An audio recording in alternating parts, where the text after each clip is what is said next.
Chapter number 1।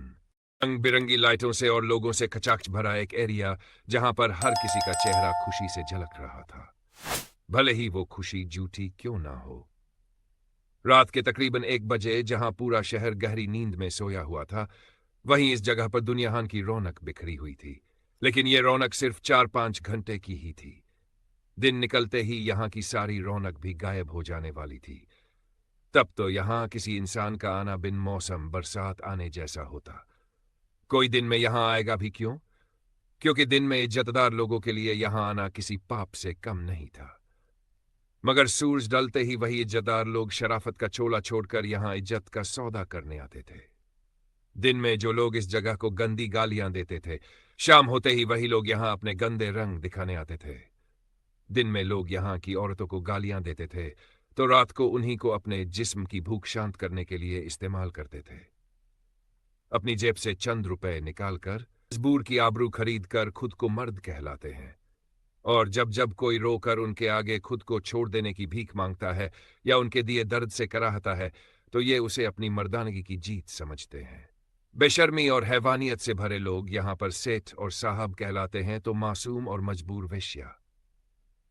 Red light area इसी नाम से इस जगह को पुकारा जाता है, जहां पर खरीदने वाला इज्जतदार और बेचने वाला बेशर्म कहलाता है। इज्जतदार मर्द पैसे देकर अपने लिए कुछ पलों का सुख खरीदते हैं, लेकिन ये कुछ पल किसी इंसान को कितना दर्द, कितनी तकलीफ देते हैं। उस हर एक पल में वो इंसान कितनी मौतें मरा होगा, ये उन्हें बिल्कुल महसूस नहीं होता। जब जब दर्द की चीखें इन सो कॉल्ड मर्दों के कानों में गूंजती है, तो इन्हें अपनी मर्दानगी पर गर्व महसूस होता है। अनगिनत कमरों को अपने अंदर समाये, बाहर से एक महल जैसी दिखने वाली इमारत के बीचों बीच आंगन में एक लड़की दर्द से कराह रही थी। उसकी चीखें उस इमारत के हर एक कोने में गूंज रही थी। वो लड़की अपने हाथ जोड़े जमीन पर अधमरी हालत में बैठी थी और सामने वाले से बस खुद को जान से मार देने की भीख मांग रही थी। उसे इतना ज्यादा दर्द दिया जा रहा था कि अब दर्द सहते सहते दर्द होना ही बंद हो रहा था। आंसू इतने ज्यादा बह गए थे कि अब आंखों में आंसू बच ही नहीं रहे थे कि अब आंखों ने भी और आंसू बहाने से जवाब दे दिया था। एक लड़की दूर से दौड़ती हुई उस लड़की के पास आई और उसका चेहरा अपने हाथों में थामे बोली, ए अति, प्लीज मान जाना, ये लोग तुझे कहीं भी नहीं जाने देंगे। क्यों इतना दर्द बर्दाश्त कर रही है? अगर इन लोगों की बात मान लेगी तो कम से कम जान तो बच जाएगी तेरी। मैं जानती हूं इनकी बात मान लेने से भी दर्द होगा, लेकिन शायद हमारी किस्मत में लिखा ही सिर्फ दर्द है, और इस दर्द को सहने के अलावा हमारे पास और कोई भी रास्ता नहीं। अति मात्र 20 साल की लड़की बेहद जख्मी हालत में जमीन पर पड़ी थी। उसने उस लड़की खुशबू की बात सुनकर आंखें खोलकर सामने की तरफ देखा, जहां पर एक औरत हाथों में चमड़े की बेल्ट लिए खड़ी थी और उसके साथ ही 2 लोग और खड़े थे जिनके हाथों में भारी डंडे थे। क्या हुआ? थक गए क्या आप लोग? लेकिन मैं तो बिल्कुल नहीं थकी। वो धीरे धीरे अटक अटक कर उन लोगों को देखते हुए बोली।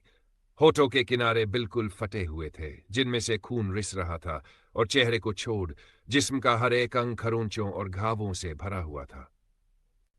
उसकी बात सुनकर सामने खड़ी एक मोटी सी महिला, जिसका पूरा जिस्म गहनों से लदा हुआ था, गुस्से में तिलमिला उठी। उसने अपने हाथ में पकड़ी बेल्ट वहीं फेंक दी और चपटकर उस लड़की के बालों को बेरहमी से पकड़ लिया। लड़की की हल्की सी दर्द भरी सिसकी उसकी तकलीफ को बयान कर गई। कितनी बेशर्म है तू, महिला ने चिल्लाते हुए कहा। हम तुझे पीट पीट कर थक गए, मगर तू है कि मानने का नाम ही नहीं ले रही। लड़की की आंखों में दर्द तो था, लेकिन उनमें झुकने का नामो निशान नहीं था। उसने कांपती आवाज में कहा, खुद की आबरू बचाने वाले बेशर्म हो गए और उन्हें लूटने वाले इज्जतदार। उसकी आंखों में निडरता देख महिला ने व्यंग्य भरी मुस्कान के साथ उसके बाल और जोर से खींचे। बहुत जिद्दी है ना तू?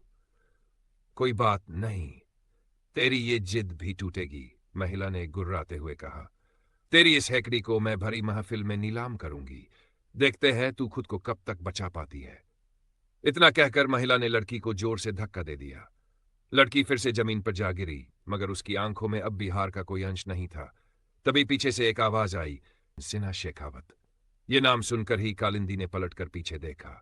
जश्न सिन्हा शेखावत आ चुके हैं, पीछे खड़े एक लड़के ने कहा, तो वो जल्दी से 2 लड़कों को अति की तरफ इशारा करके वहां से तेजी से निकल गई।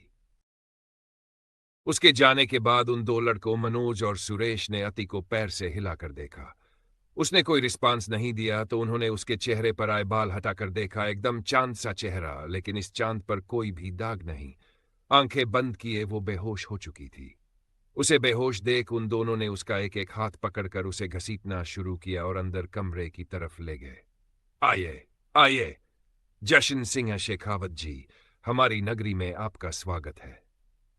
कालिंदी ने उस कमरे में अंदर आते हुए कहा, जहां पर सामने सोफे पर एक तकरीबन 2 साल का लड़का बैठा था। उसकी बात सुनकर भी जशन ने कोई जवाब नहीं दिया, बस एकदम गंभीर होकर बैठा रहा। उसके बैठने का सलीका उसके चेहरे का रौब बता रहे थे कि शायद ही वो इंसान किसी से बात भी करता हो। लगता है आज भी आपका मूड ठीक नहीं है, लेकिन आप फिक्र मत कीजिए, आपके मूड को ठीक करने का सारा बंदोबस्त मैंने कर रखा है। कालिंदी बेशर्मी से मुस्कुराते हुए बोली।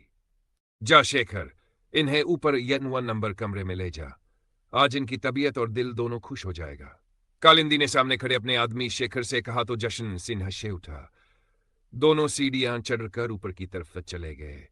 शेखर ने जाकर नंबर कमरे का दरवाजा खटखटाया तो दरवाजा खुलने पर सामने 22 साल की लड़की लाल रंग की साड़ी पहने खड़ी थी। चेहरे पर हल्का मेकअप और होठों पर एक मुस्कान सजाए उसने उनकी तरफ देखा, लेकिन जशन सिंह शेखावत को देख उसकी मुस्कान लंबी हो गई।